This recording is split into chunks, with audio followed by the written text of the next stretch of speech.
हम लोगों ने जो पढ़ा था उसको आगे बढ़ाते हैं। हमने आपको बताया था कि जो उपराष्ट्रपति है, उपराष्ट्रपति राज्यसभा का क्या होता है? तो राज्यसभा का पदेन सभापति होता है, पदेन सभापति होता है। ठीक है भाई, उपराष्ट्रपति राज्यसभा का क्या होता है? पदेन सभापति होता है। याद रखना, अगर हम लोग बात करें तो एक सवाल और भी याद रखिएगा, पूछा जाएगा कि 2026 तक संसद की सीटों के बारे में। तो याद रखना है 2026 तक संसद की कोई भी सीटें नहीं बढ़ेंगी। हाँ, तो 2026 याद रखिएगा, 2026 तक संसद के सीटों में किसी प्रकार की वृद्धि नहीं होगी, किसी प्रकार की क्या नहीं होगी कि वृद्धि नहीं होगी। ये 84वां संविधान संशोधन है, वृद्धि नहीं होगी। ठीक है भाई, तो याद रखना, पूछा जाएगा कि 2026 तक, याद रखिएगा कौन सा संविधान संशोधन? 84वां संविधान संशोधन 2001। तो याद रखना है कि ये किया गया है 84वां संविधान संशोधन 2001 के द्वारा।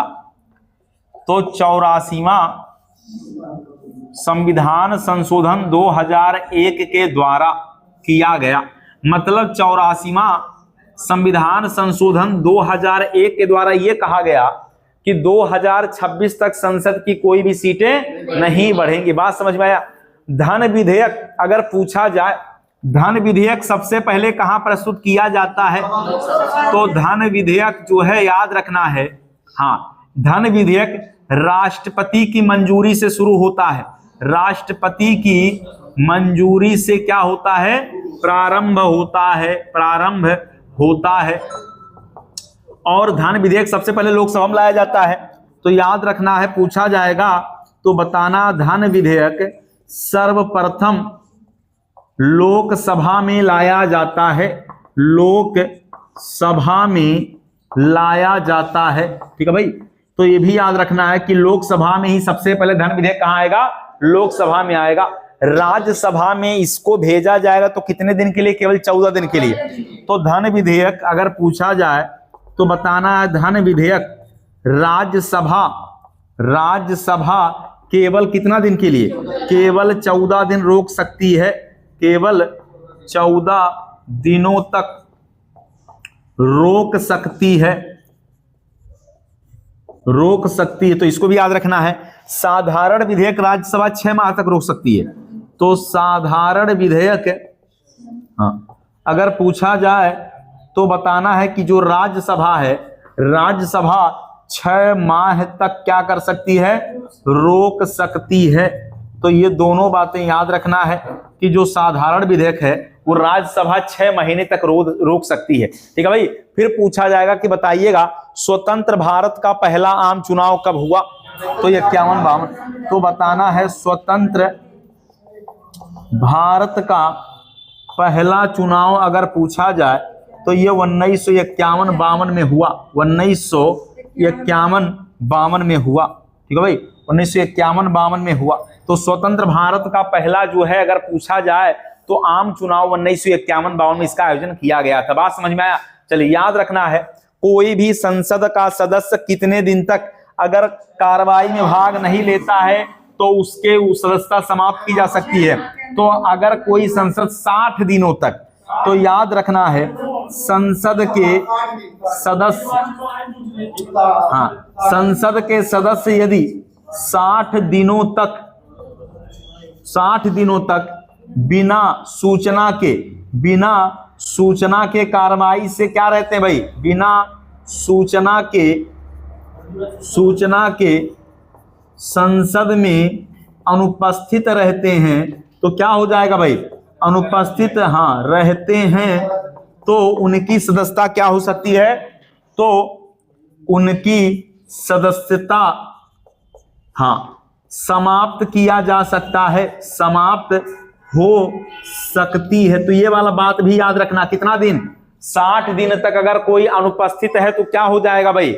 उसकी सदस्यता यहां पर समाप्त किया जा सकता है। चलिए फिर सुनिएगा, एक बात और बता दें, जैसे मान लेते हैं कोई व्यक्ति अगर लोकसभा का सदस्य है, किसका, लोकसभा का सदस्य है, मेंबर ऑफ पार्लियामेंट में अगर कोई लोकसभा का सदस्य है और वह राज्यसभा का चुनाव लड़ता है, ध्यान सुनिएगा, पहले किसका मेंबर है, लोकसभा, लेकिन उसने क्या किया, राज्यसभा का भी चुनाव लड़ गया।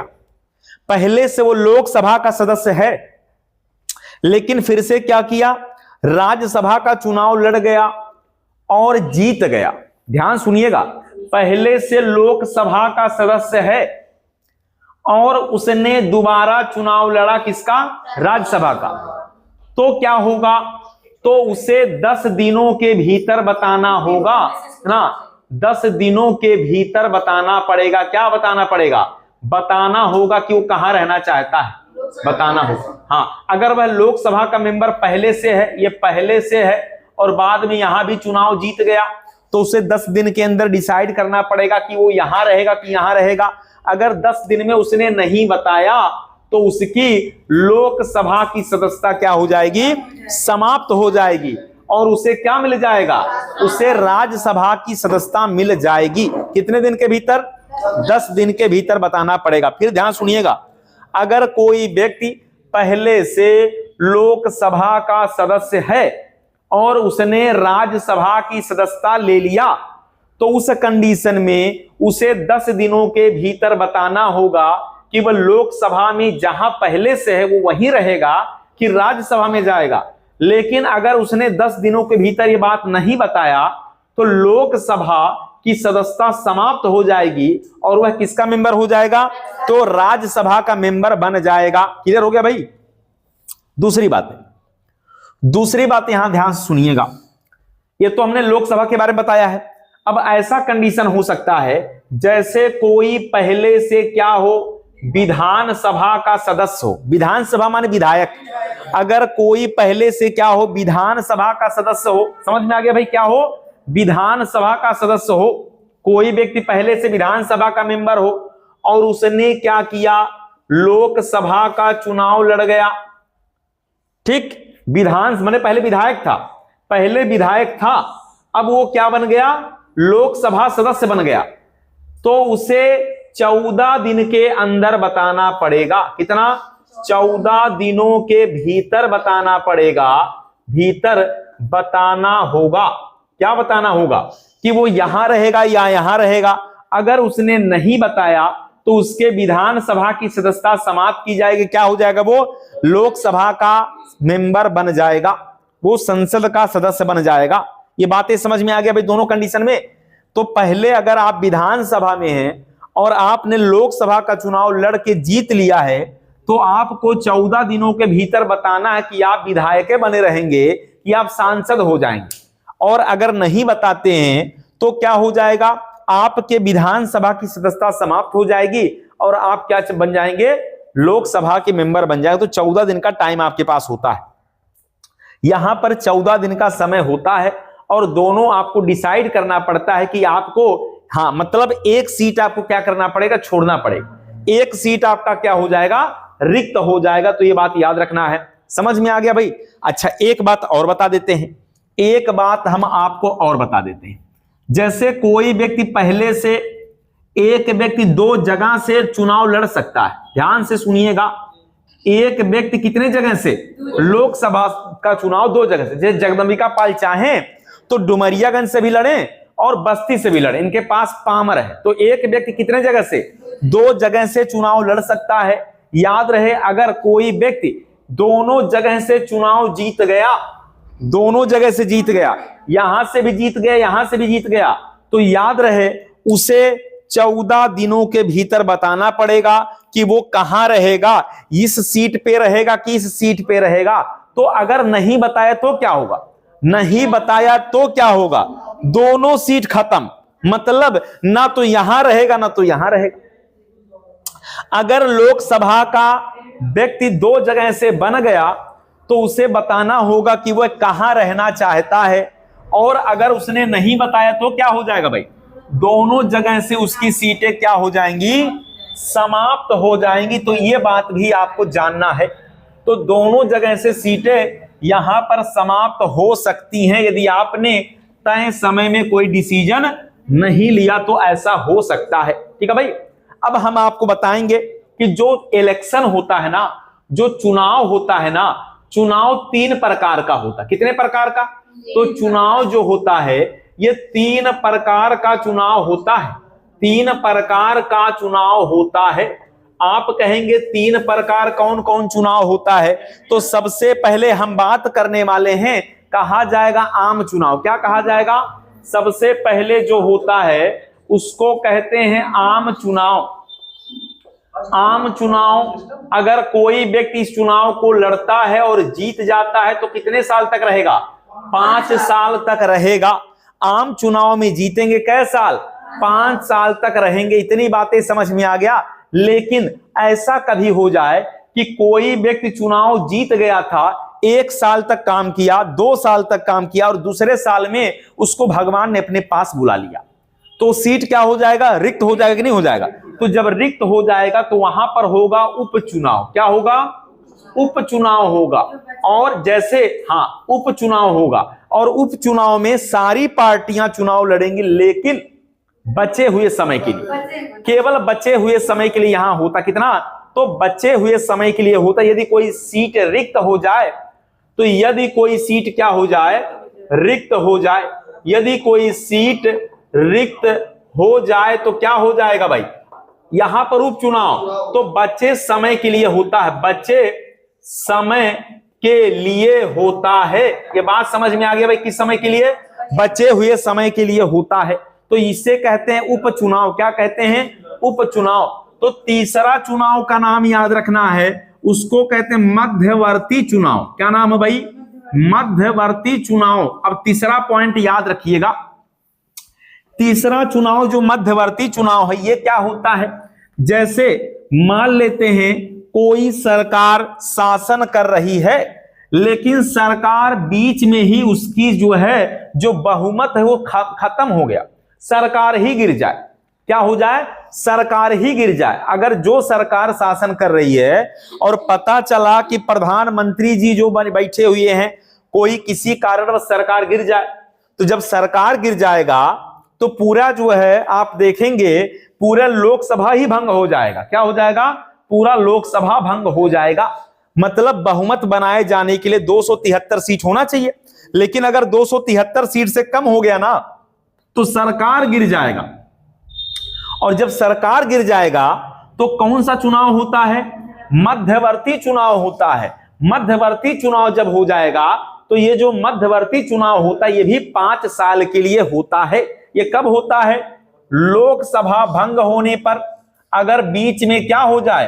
लोकसभा भंग हो जाए, तो जैसे लोकसभा अगर चल रहा है और किसी कारणवश ऐसा कंडीशन उत्पन्न हो जाए कि लोकसभा ही भंग हो जाए, तो उस कंडीशन में हमारे यहां हो जाएगा मध्यवर्ती चुनाव। और यह होता है पूरे कितने साल के लिए?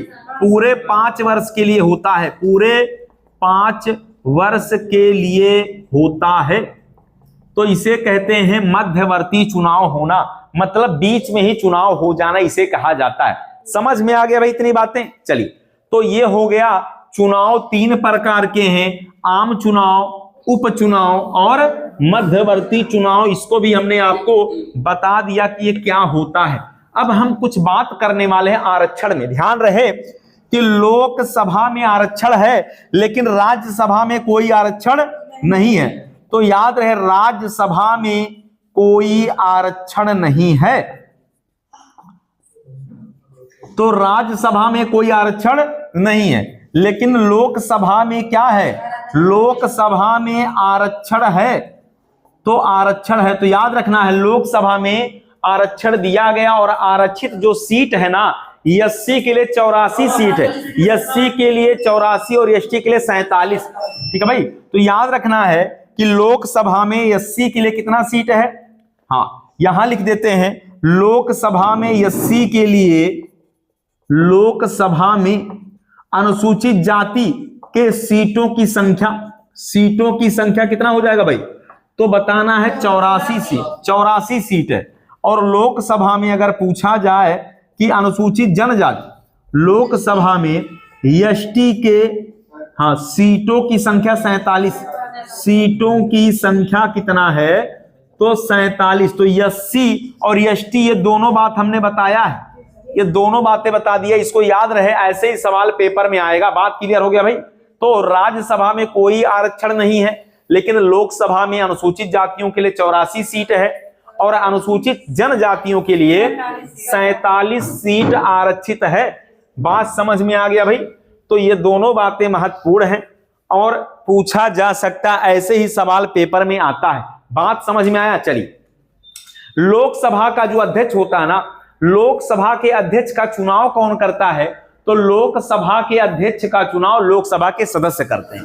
तो लोकसभा के अध्यक्ष का चुनाव, लोकसभा के अध्यक्ष का चुनाव कौन करता है तो लोकसभा सदस्य करते हैं, लोकसभा सदस्य करते हैं।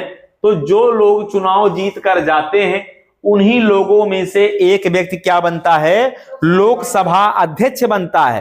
लोकसभा अध्यक्ष अपना इस्तीफा किसे दे सकता है, उपाध्यक्ष को, और उपाध्यक्ष अपना इस्तीफा, हाँ, तो लोकसभा अध्यक्ष याद रखना है कि अपना इस्तीफा किसे देगा, हाँ, तो अपना इस्तीफा जो है उपाध्यक्ष को देते हैं, उपाध्यक्ष को देते हैं। और याद रखना है, अगर पूछा जाए कि उपाध्यक्ष अपना इस्तीफा किसे देगा तो उपाध्यक्ष अपना इस्तीफा जो है, हाँ, ये किसे देंगे तो अध्यक्ष, हाँ, तो इस्तीफा जो है अध्यक्ष को देते हैं, अध्यक्ष को देते हैं।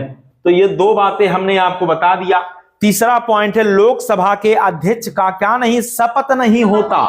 लोकसभा के अध्यक्ष का क्या नहीं होता, शपथ नहीं होता। वैसे लोकसभा के सदस्यों का आप देखेंगे उसमें से जो प्रोटेम स्पीकर होता ना, वही लोकसभा के अध्यक्ष का चुनाव करवाता है। क्या नाम है, प्रोटेम स्पीकर, जिसको अस्थाई अध्यक्ष कहते हैं। क्या कहते हैं भाई, अस्थाई अध्यक्ष कहते हैं। ठीक, संसद में अगर पूछा जाए गणपूर्ति कितना, हाँ, संसद की, हाँ, कार्यवाही चलाने के लिए अगर पूछा जाए गणपूर्ति, या इसी को कहते हैं कोरम पूर्ति के लिए कितना होना चाहिए, के लिए 1/10 सीट या 55 सीट होना क्या है, सीट होना आवश्यक है। हाँ, तो ये हो जाएगा अनिवार्य है। तो अगर यहां से सवाल पूछे तो याद रहे 1/10 या 55 सदस्यों का होना आवश्यक है। महत्वपूर्ण पॉइंट है, 1/10 या 55 सीट का होना आवश्यक है। और एक बात और भी याद रहे, विपक्षी पार्टी का दर्जा पाने के लिए भी यही 1/10 या 55 सीट होना क्या है, आवश्यक। बात क्लियर हुआ। तो ऐसा भी है, दो बातें हमने आपको बताया, विपक्षी पार्टी का दर्जा भी लेना है तब भी 1/10 या 55 सीट जीतना आवश्यक है, तभी आपको विपक्षी पार्टी का क्या मिलेगा, दर्जा मिलेगा। फिर पूछा जाएगा कि लोकसभा का क्या कार्यकाल बढ़ाया जा सकता है, तो आप कहेंगे हाँ, लोकसभा का कार्यकाल बढ़ाया जा सकता है। लोकसभा का कार्यकाल एक बार में कितना, कार्यकाल एक बार में, हाँ, 1 साल बढ़ाया जा सकता है, बढ़ाया जा सकता है। क्या भारत में ऐसा हुआ है, आप कहें हाँ हुआ। पहला हुआ 1975 में। पहला कब हुआ, 1975 में ऐसा हुआ है। बात समझ में आया। हाँ, तो 1975 में पहली बार संसद का जो कार्यकाल है वो एक बार में बढ़ाकर जो है 1 साल किया गया। तो उस समय जो संसद का कार्यकाल तो 6 साल हो गया था, 1975। समझ में आया। तो लोकसभा का कार्यकाल एक बार में कितना, 1 साल के लिए बढ़ सकता। तो ये बातें हैं महत्वपूर्ण। ठीक है भाई।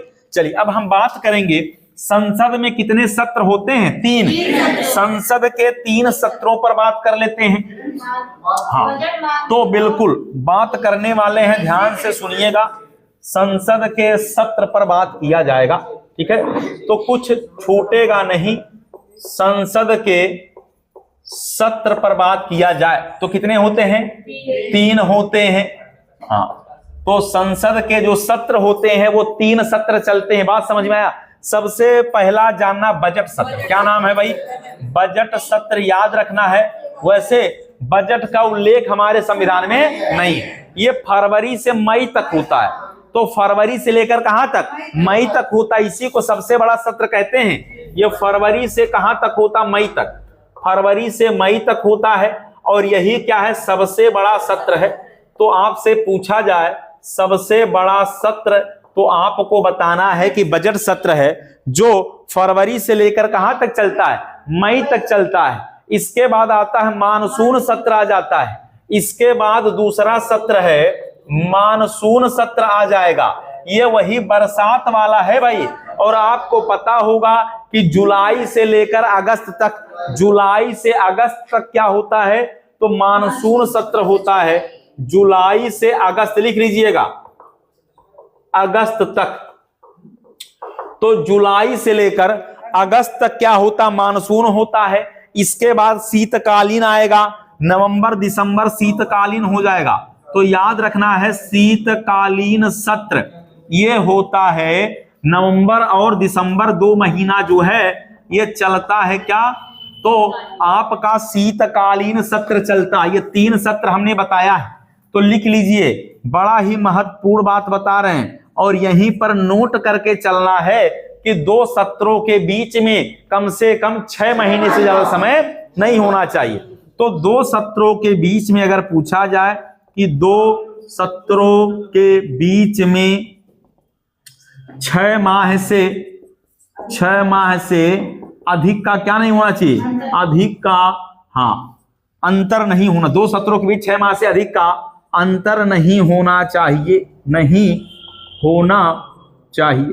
तो ये भी याद रखना है कि 6 महीने से ज्यादा का समय नहीं होना चाहिए। 2 सत्रों के बीच में 6 महीने से ज्यादा का समय नहीं होना चाहिए। ये बात हमने बताई। ये बात क्या है? महत्वपूर्ण है। अब हम थोड़ा सा बात करने वाले हैं प्रश्नकाल। तो अब हम बात करेंगे, एक होता है प्रश्नकाल। तो हाँ, सबसे पहले संसद की कार्रवाई में क्या शुरू होता है? तो प्रश्नकाल। तो 11 बजे से लेकर 12 बजे तक। तो याद रखना है ये कब चलता है? 11 बजे से 12 तक, 12 बजे तक। तो याद रखना है कि अगर पूछा जाए कि प्रश्नकाल का समय क्या है, तो 11 से लेकर 12 तक क्या होता है? प्रश्नकाल। अच्छा, ये जो प्रश्नकाल होता है इसमें कैसे कैसे सवाल पूछे जा सकते हैं, तो ये भी याद रखना है कि जो प्रश्नकाल होता है ना, इसमें सवाल पूछे जाते हैं। क्या पूछे जाते हैं? सवाल पूछे जाते हैं। जैसे अगर हम बात करें तो इसमें पहला सवाल बनता है तारांकित प्रश्न। इसके अंतर्गत कैसे सवाल पूछे जाते हैं? तारांकित प्रश्न पूछे जाते हैं, तारांकित प्रश्न। तो याद रखना है ये कौन सा प्रश्न है? मतलब जो सवाल पूछना है उस सवाल के ऊपर आपको स्टार बना लेना। क्या बनाना है? स्टार बनाना है। तो इससे क्या होगा? जब ये सवाल पूछा जाएगा ना, तो इसका उत्तर मंत्री जी देंगे मौखिक रूप से। इसका उत्तर कैसे दिया जाएगा? तो इसमें अगर आपने पूछा है तो उत्तर कैसा मिलेगा? मौखिक मिलेगा। उत्तर मौखिक मिलता है, तो इसका उत्तर जो है मौखिक दिया जाता है। कैसा? मौखिक दिया जाता है। और यहीं पर आपको बता दें कि यहीं पर अनुपूरक प्रश्न भी पूछे जाते हैं। कैसा? अनुपूरक का मतलब क्या होता है? अनुपूरक का मतलब क्या होता है?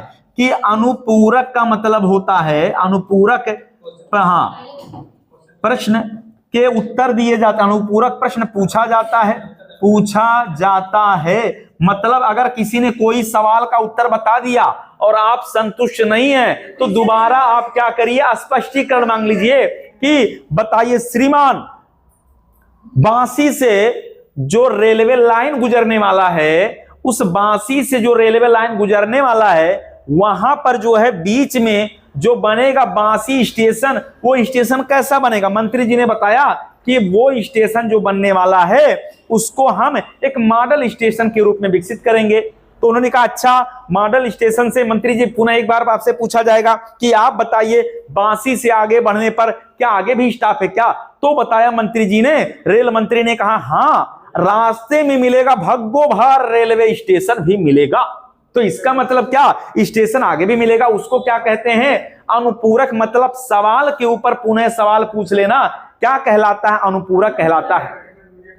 दूसरा होता है अतारांकित प्रश्न। क्या होता है, अतारांकित प्रश्न। ये जो होता है इसमें कोई स्टार नहीं बना होता, कोई भी स्टार नहीं, सादा ही होता है। इसमें क्या होगा, इसका जवाब मंत्री जी कहेंगे, हम लिखित रूप में देंगे, मौखिक नहीं। तो जवाब कैसे मिलता है, इसमें जो उत्तर मिलता है वो कैसे, उत्तर इसमें लिखित रूप से दिया जाता है, लिखित रूप से दिया जाता है। हो गया भाई। इसके बाद तीसरे टाइप का सवाल है, उसको कहते हैं अल्प सूचना। क्या कहते हैं, अल्प सूचना के प्रश्न जो होते हैं, इस प्रश्न को पूछने के लिए आपको क्या करना पड़ेगा, आपको जब भी ये सवाल पूछेंगे ना तो कम से कम 10 दिन का सूचना देना पड़ेगा कि मंत्री जी हम आपसे इस मुद्दे पर सवाल पूछना चाहते हैं। तो मंत्री जी कहेंगे अच्छा ठीक है, इसका उत्तर हम देंगे, लेकिन 10 दिन में मंत्री जी क्या करेंगे, पूरा उसके बारे में अच्छी जानकारी इकट्ठा करेंगे। मतलब ये प्रश्न का ये जो है 10 दिन की सूचना, कितना, 10 दिन पूर्व सूचना देना आवश्यक है। तो सूचना देना क्या है, आवश्यक है। तो बिना सूचना दिए डायरेक्ट इसका उत्तर नहीं मिलेगा, आपको कम से कम कितना, 10 दिन का समय देना पड़ेगा। कितना, 10 दिन का समय देना पड़ेगा, तब जाकर आप इसका उत्तर प्राप्त कर सकते हैं। तो 3 टाइप के सवाल बता दिया, तारांकित, अतारांकित और अल्प सूचना। ये इतने सवाल 11 से 12 तक, कब तक, 11 से लेकर 12 तक चलेगा। समझ में आया। जैसे ही 12 बजेगा ना, 12 जैसे बजेगा तो लग जाएगा शून्य काल। तो जो शून्य काल है ये होता है 12 बजे से 1 बजे तक होता है। तो याद रखना है 12 से 1 बजे का जो समय है ना, उसको कहते हैं जीरो हावर, मतलब शून्य काल के नाम से जाना जाता है। और ये शून्य काल भारत की देन है। पहली बार 1962 में पहली बार शून्य काल जो है ये कब शुरू हुआ, तो 1962 में। तो याद रखना है शून्य काल भारत की देन है, शून्य काल जो है ये भारत की देन है, भारत की देन है। और ये भी याद रखना है कि शून्य काल भारत की देन है। इसकी शुरुआत 1962, इसकी शुरुआत 1962 से हुआ, इसकी शुरुआत 1962 से हुआ। तो ये भी याद रखना है कि इसकी शुरुआत कब से हुआ है, 1962 से शून्य काल शुरू हुआ है। और यह 12 से 1 का समय होता है। मीडिया वालों के द्वारा दिया गया, किसके द्वारा, मीडिया वालों के द्वारा शून्य काल समय दिया गया है। बात समझ में आ गया। तो जो शून्य काल होता है ना, इसमें मंत्री जी क्या होते हैं, मंत्री जी इसमें होते हैं, लंच का टाइम होता है और इसी समय भी सवाल लोग पूछ लेते हैं। तो शून्य काल में भी अगर आप सवाल पूछेंगे तो भाई मंत्री जी के ऊपर डिपेंड है कि वो उत्तर दे या ना दे। ठीक है भाई। तो ये शून्य काल जो है बड़ा ही महत्वपूर्ण है और ऐसे ही सवाल पूछा जाएगा। इतनी बात समझ में आ गया भाई, लिख लिया। अब हम बात करने वाले हैं संसद की समितियां। किस पर बात करने वाले हैं, संसद की कुछ समितियों पर बात करने वाले हैं। तो संसद की कुछ इसमें है समितियां। आप कहेंगे कैसी कैसी समिति होती है, तो कुछ समिति इसमें होते हैं जिनको हम अस्थाई कहते हैं। हाँ, कुछ अस्थाई समिति होती हैं और कुछ क्या होते हैं, अस्थाई। तो अस्थाई समिति भी हो सकता है और कैसा हो सकता है, अस्थाई समिति भी हो जाएगा। तो 2 टाइप के क्या होते हैं, समिति होते हैं। कितने टाइप के, 2 टाइप के होते हैं। आप कहेंगे जो अस्थाई समिति है उसका टाइम टेबल, तो इसका जो कार्यकाल होता है ना 1 साल। तो अस्थाई समिति का कार्यकाल 1 साल होता है। अस्थाई समिति का कार्यकाल कितना होता है, 1 साल। लेकिन अस्थाई समिति का कार्यकाल निश्चित नहीं होता। तो इसका कार्यकाल निश्चित नहीं होता। क्या नहीं होता, निश्चित नहीं होता। तो ये भी याद रखना है कि अस्थायी समिति का कार्यकाल क्या नहीं होता, निश्चित नहीं होता। तो अभी जो बताने वाले हैं सवाल वो आपके पेपर के लिए महत्वपूर्ण है। तो इतनी समझ में आया भाई संसद के कितने सत्र हैं, 3, एक तो बजट बताया, एक मानसून और एक ये समय याद रहे, फरवरी से मई, जुलाई से अगस्त, नवंबर दिसंबर, रट लीजिएगा, ठीक है भाई। तो ये हो गया आपका जो है संसद के सत्र पर बात कर लिया। अब हम बात करने वाले हैं कि जो समितियां हैं अस्थाई और अस्थाई, वो कौन सी समितियां हैं, उनके क्या रोल हैं, उस पर भी बात करने वाले हैं। तो सबसे पहले हम बात करेंगे संसद की जो अस्थाई समिति है, इस पर बात करने वाले। संसद की जो अस्थाई समिति है उस पर बात करने वाले हैं, और जहां से सवाल पेपर में पूछता है उस पर भी हम लोग बात करेंगे। ये नोट हो गया तब इधर वाला हो गया।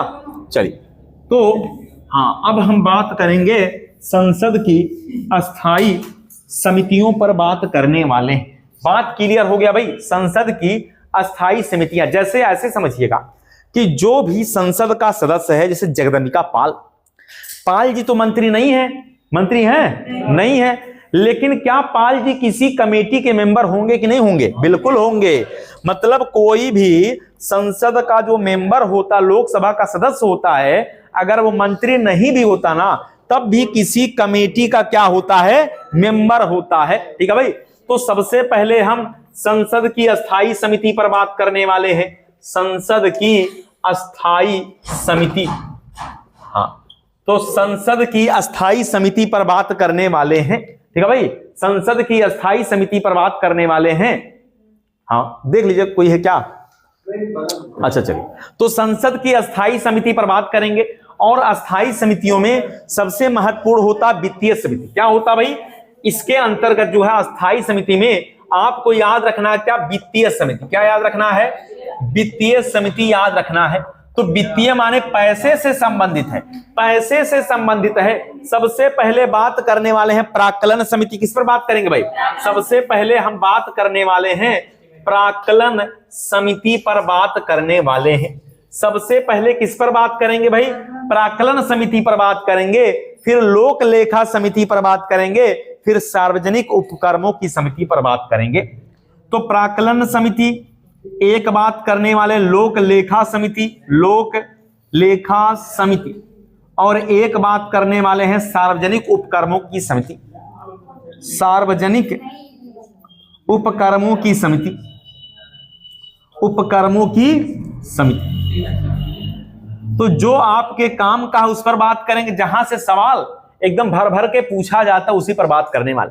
सबसे पहले अगर हम बात करें प्राक्कलन समिति, तो सबसे पहला सवाल यही पूछता कि इसमें कितने सदस्य होते हैं? तो याद रखना 30 सदस्य। तो प्राक्कलन समिति में कितने सदस्य होते हैं? इसमें 30 सदस्य होते हैं। हाँ, कितने सदस्य? पहला सवाल यही पूछेगा कि प्राक्कलन समिति में सदस्यों की कुल संख्या कितना है? तो 30 होता है। बात समझ में आया? और फिर पूछा जाएगा कि जो 30 सदस्य कहां से होते हैं? तो लोकसभा से होते हैं। 30 सदस्य होते हैं। सभी सदस्य कहां से होते हैं? लोकसभा से। सभी सदस्य लोकसभा से होते हैं।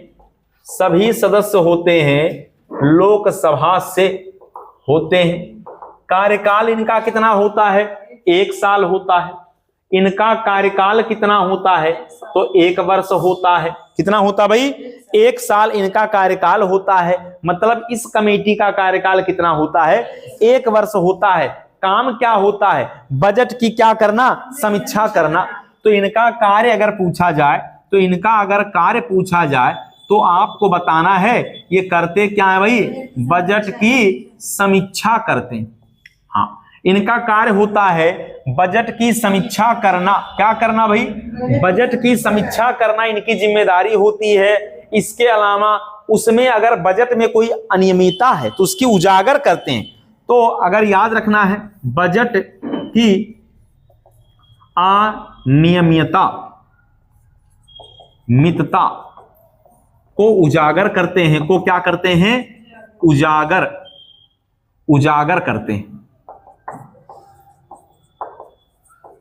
तो बजट पर अगर कोई अनियमितता दिखाई दे रहा तो उसको क्या करते हैं, उजागर करने का काम करते हैं। जैसे बजट बन गया ना, तो बजट में देखेंगे, कहेंगे अच्छा तो शिक्षा पर इतना पैसा क्यों लिखा गया, कम क्यों लिखा गया, इसको क्यों नहीं बढ़ाया गया है, अच्छा ज्यादा है तो उसको कम क्यों नहीं किया गया। जैसे आप देखते हैं जब घर में आप जो है कोई बनाते हैं बजट की, हमको ये हमारा वेतन आ गया, हमको ये वाला खरीदना है, हम नया स्वेटर खरीदेंगे, जैकेट खरीदेंगे, तो जैसे ही बजट बना के आगे बढ़ते हैं ना, कैसे पता चलता है कि घर में जो आपका छोटा भाई या बड़ा भाई वो कहेगा पुरनका जैकेटिया का हुई, ओका के पहनी, उ जैकेटिया में पैसा लगा है, फिर का करबो जैकेट, ऐसा करो जैकेट ना खरीदो, एकरे बदले टोपी खरीद लो, पैसा लागी कम। समझ में आ गया। तो जो बजट बना के जानते हैं, सब्जी खरीदने जा रहे हैं तो कह रहे हैं टमाटर अभी कल खरीदे थे, आज टमाटर नहीं लेंगे। क्यों नहीं लेंगे, क्योंकि टमाटर सड़ जाएगा, ऐसा है, आज काम चला लिया जाए। मतलब घर में जैसे घर में बजट बनता है, ऐसे यहां पर, तो यहां पर भी ये होता है कि ऐसा ना हो कि हम जो बजट बनाएं उसकी क्या होनी चाहिए, समीक्षा होनी चाहिए। अपने हिसाब से पैसा नहीं खर्च होगा ना, उसमें समीक्षा करके कहां कम करना है, कहां ज्यादा करना है, वो हिसाब किताब कौन करता है, तो प्राक्कलन समिति करता है। इसके बाद हम बात करने वाले लोक लेखा समिति। तो याद रखना इसमें कितने सदस्य होते हैं, तो कुल 22 सदस्य होते हैं। कुल कितने होते हैं, इसमें 22 सदस्य होते हैं। हाँ, तो यही याद रखना है, 22 सदस्य होते हैं, 15 जो होते हैं वो किससे होते हैं, लोकसभा, 15 लोकसभा से, और 7 कहां से होते हैं, 7 होते हैं राज्यसभा से। हाँ, तो 7 जो है कहां से होते हैं, राज्यसभा से। तो ये बात याद रखिए, 15 7 याद रखिएगा, बड़ा ही महत्वपूर्ण मुद्दा बता दिया। और याद रखना है एक महत्वपूर्ण बात यह है ना, एक महत्वपूर्ण बात यह है ना कि इसमें जो अध्यक्ष होता है ना वो विपक्षी दल का नेता होता है। तो इसमें जो अध्यक्ष होता है, इसीलिए सवाल पूछता है अध्यक्ष इसका कौन होगा, तो विपक्षी दल का नेता, विपक्षी दल का जो नेता होता है वही इसका अध्यक्ष होता है। इसलिए ये वाला बात बड़ा महत्वपूर्ण है। तो 15 सदस्य होते हैं, मतलब 7 और यहां 15 + 7 22 सदस्य होते हैं। 15 लोकसभा और 7 कहां से होंगे, राज्यसभा। इनका भी कार्यकाल कितना, 1 साल। कार्यकाल कितना होता है, 1 साल होता है। तो इनका जो है कार्यकाल भी याद रखना कितना होता है, 1 साल। तो यहां लिख देते हैं इनका कार्यकाल। अच्छा, इनका कार्यकाल होता है 1 वर्ष। अब आपसे सबसे महत्वपूर्ण, हाँ, इसमें जो 22 है ना, हमने कहा 22 लोगों में जो हेड होगा वो कौन होगा, वो अध्यक्ष। कौन अध्यक्ष होगा, मतलब विपक्षी पार्टी का अध्यक्ष। जो अध्यक्ष बनेगा वो हमेशा विपक्षी पार्टी का रहेगा। क्यों रहता है, कारण बता दें क्या, इनका कार्य देखिए, इनका कार्य क्या होता है, कार्य होता कैग के रिपोर्ट की जांच करना। क्या करना, कैग के रिपोर्ट की क्या करना, जांच करना, रिपोर्टों की क्या करना, जांच करना। अब इसलिए विपक्षी रहेगा तभी काम बनेगा। जैसे कैग ने पूरा हिसाब किताब, जैसे मोदी जी ने कहा ये देखिए शिक्षा पर 2000 करोड़ रुपया दे दिया, समझ में आया, पैसा आ गया। कैग का काम क्या है, वो पूरा हिसाब किताब करेगा, हिसाब किताब करके राष्ट्रपति को दे देगा। लेकिन कैग की नियुक्ति किसने किया, राष्ट्रपति ने। किसके कहने पर, मोदी जी के कहने पर। और किसके कामों की जांच हो रहा है, मोदी जी के कामों की जांच हो रहा है। तो क्या वो सही सही बात बताएगा क्या, वो कहेगा साहब तई हम कुछ कम बेसी पे बढ़ा देती, बराबर हो जाए, ठीक है। लेकिन जो विपक्षी पार्टी, जैसे राहुल गांधी हाथ में आएगा, राहुल गांधी तुरंत पकड़ लेंगे, ओहो ये देखिए इतना घोटाला हो गया है। तो कैग के रिपोर्टों की जांच कौन करेगा, विपक्षी पार्टी। इसीलिए इसका हेड होता है, इसीलिए इसका हेड कौन होता है, विपक्षी पार्टी होता है। इसको कहते हैं लोक लेखा समिति। तो ये जो है सवाल जब भी पूछेगा तो इसका काम क्या होता है, तो कैग के रिपोर्ट की क्या करना, जांच करना। कार्यकाल 1 साल और 15 सदस्य लोकसभा और 7 कहां से होते हैं, राज्यसभा से होते हैं। तो कैग ने जो भी रिपोर्ट तैयार किया है, क्योंकि कैग में जो है आप देखेंगे कि जो कैग रिपोर्ट तैयार कर रहा है वो ऐसा नहीं है कि वो जो रिपोर्ट तैयार कर रहा सारी बातें सही सही हैं। अरे घोटाला तो होता ही है, समझ में आ गया। प्रधानी के चुनाव में प्रधान का कितना वेतन है, प्रधान का वेतन कितना है इस समय, प्रधान को हर माह 4500 महीना मिलता है। कितना मिलता है, 4500 महीना मिलता है। और प्रधान जिले घूम रहे हैं फॉर्च्यूनर, उनका लड़का सेंट जेवियर्स में पढ़ रहा है। आप देखेंगे सारी सुख सुविधाएं मेन सड़क पर प्रधान जी एक मंडी जमीन लेके घर भी बनवा रहे हैं, समझ गए भाई। और उनका जो है एक छोटा भाई रसिया से MBBS भी कर रहा है तो ये सब संभव कहां से हो पा रहा है, जबकि वेतन 4500 रुपया है। तो इसलिए संभव हो पा रहा है क्योंकि ऊपर से क्या, ऊपर से वाला काम चल रहा है। अरे वही नया नया ईंटा निकाल, जो नया ईंटा लगा रहे हैं, तो नया ईंटा एक बार लग रहा तो उसी को बार बार क्या कर रहे हैं, खड़ंजा में वही ईंटा निकाल के फिर लगाई जाए, धोई के पोछ के, समझ गए। तो बार बार काम यही ना होगा, इसलिए करप्शन होगा कि नहीं होगा, हो जाएगा। समझ में आया भाई। इसके अलावा यदि आप ही सेलेक्ट हो जाएं, आपकी नौकरी लग जाए और आपको एक जो निश्चित वेतन है वो मिले, तो उस निश्चित वेतन में आप अपना जीवन यापन कर सकते हैं। लेकिन आप सोचें नौगढ़ में हम तनी सिंहेश्वरी मंदिर के पीछे 2 मंडी जमीन लेके घर बनवा लें, तो बनवा पाएंगे क्या? लोन लेवे पड़ी, क्या लेवे पड़ी? लोन लेवे पड़ी। समझ में आ गया। तो इसलिए जो है, हाँ लोन तो मिलेगा आपको, लेकिन लोन भरते भरते ना आपका जो है जो नौकरी वाला टाइम वो खत्म हो जाएगा, लेकिन लोन खत्म नहीं होगा। समझ गए। इसलिए क्या कर रहे हैं भाई, करप्शन हो जा रहा है, समझ गए। तो इसीलिए उसकी जांच कैग कर रहा है। और कैग भी क्या है, अरे भाई कैग वाले भी कहीं ऐसा रोबोट तो है नहीं, उनके अंदर भी संवेदना है, तो उनको भी बगल से क्या मिल जाता है, लिफाफा मिलेगा। तो उस हिसाब से क्या हो जाएगा, काम जो है सबका चलता रहेगा और 9, 10, 19, 20 होता रहता। चलिए, तो अब हम सार्वजनिक उपक्रमों के समिति पर बात करेंगे।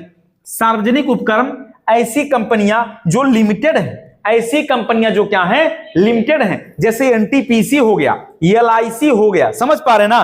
तो ऐसी कंपनियां जो है जिसमें सरकार का पैसा लगा होता, जैसे आप चीनी मिल अगर खोलेंगे ना, तो चीनी मिल अगर खोलना है तो उसके लिए बहुत पैसा खर्च होता है। तो सरकार कहती है चीनी मिल खोलिए, हम सब्सिडी दे रहे हैं, पैसा हम भी लगाएंगे। तो सरकार भी पैसा लगाती है, लेकिन उसकी जांच पड़ताल कौन करेगा, हिसाब किताब कौन करेगा? सरकार।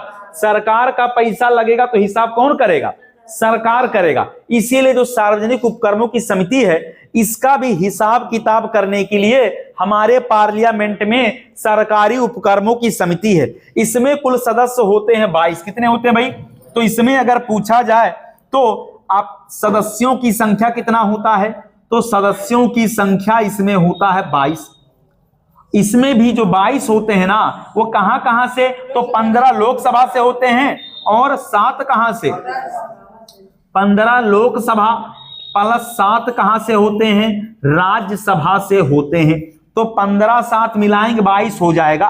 कार्यकाल 1 साल। कार्यकाल कितना होता है?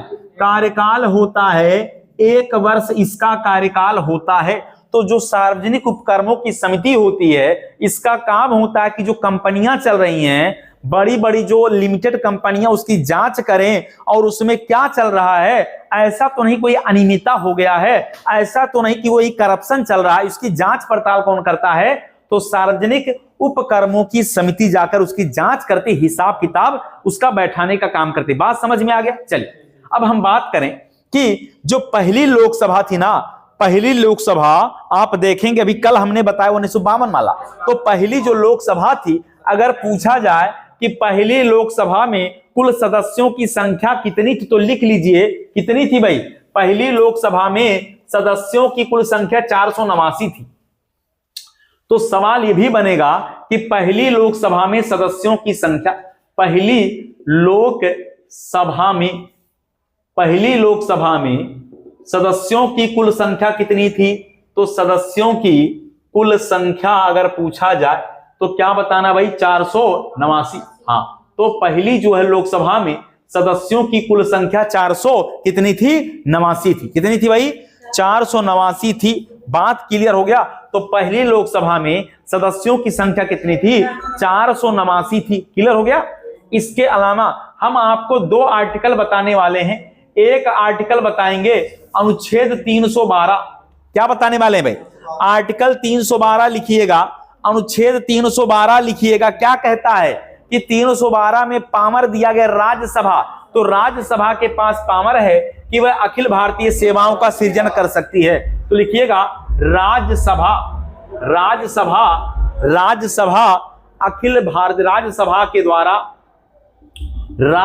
के द्वारा लोकसभा की सहमति से लोकसभा कि सहमति से क्या कर सकता है, सहमति से अखिल भारतीय सेवा का गठन या सृजन कर सकता है। सहमति से किसी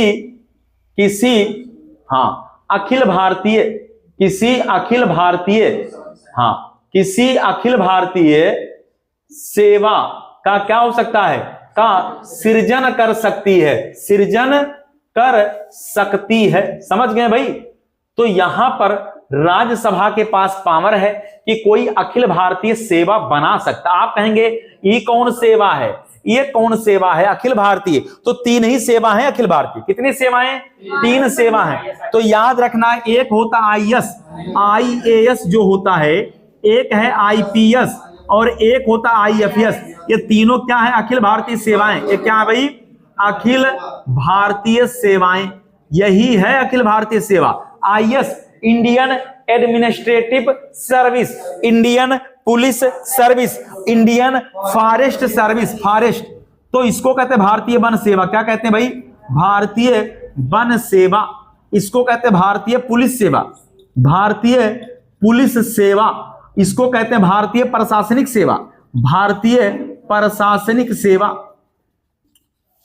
तो ये तीन सेवा याद रखना है, प्रशासनिक। ठीक है भाई। तो तीन सेवा, यही तीनों अखिल भारतीय, करे अलावा कौन ना, ये याद रहे। तीन तो अखिल भारतीय सेवा, ये बता दीजिएगा। ठीक है भाई, तीनों बात बता के चलिएगा, महत्वपूर्ण मुद्दे पर बात करें। चलिए, तो भारत की प्रथम महिला वित्त मंत्री कौन थी? भारत की पहली महिला वित्त मंत्री इंदिरा गांधी। भारत की पहली महिला वित्त मंत्री कौन थी? तो इंदिरा गांधी। याद रखना है। हाँ, वित्त मंत्री वाला जो प्रभार उन्हीं के पास था। तो भारत की पहली महिला अगर पूछा जाए वित्त मंत्री तो क्या बताना है? इंदिरा गांधी। भारत की पहली महिला प्रधानमंत्री जो है, हाँ, ये हो जाएगा भाई इंदिरा गांधी। तो याद रखना है, भारत की पहली महिला प्रधानमंत्री का नाम याद रखना है, हाँ, इंदिरा गांधी। और अभी वर्तमान में कौन है भाई?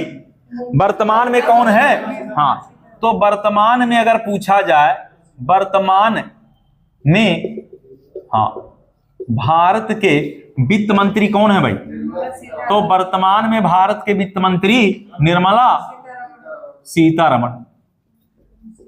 हाँ, तो ये वाला बात भी याद रखना, निर्मला सीतारमण।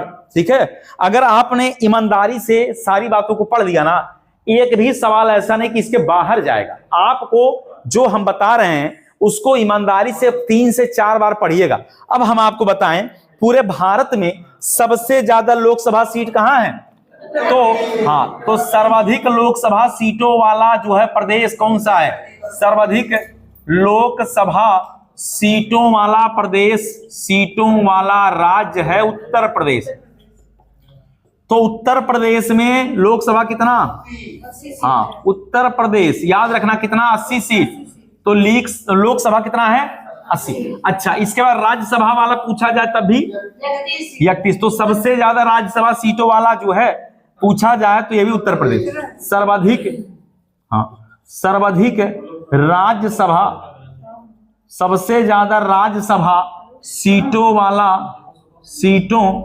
वाला अगर जिला पूछा जाए, हाँ सॉरी, सबसे ज्यादा राज्यसभा सीटों वाला प्रदेश या राज्य क्या हो जाएगा? उत्तर प्रदेश। कितना हो जाएगा? उत्तर प्रदेश में कितना हो जाएगा? तो 31 सीट। तो उत्तर प्रदेश में राज्यसभा 31 सीट है, लोकसभा कितना? 80। तो सबसे ज्यादा लोकसभा उत्तर प्रदेश में, सबसे ज्यादा राज्यसभा भी कहां है?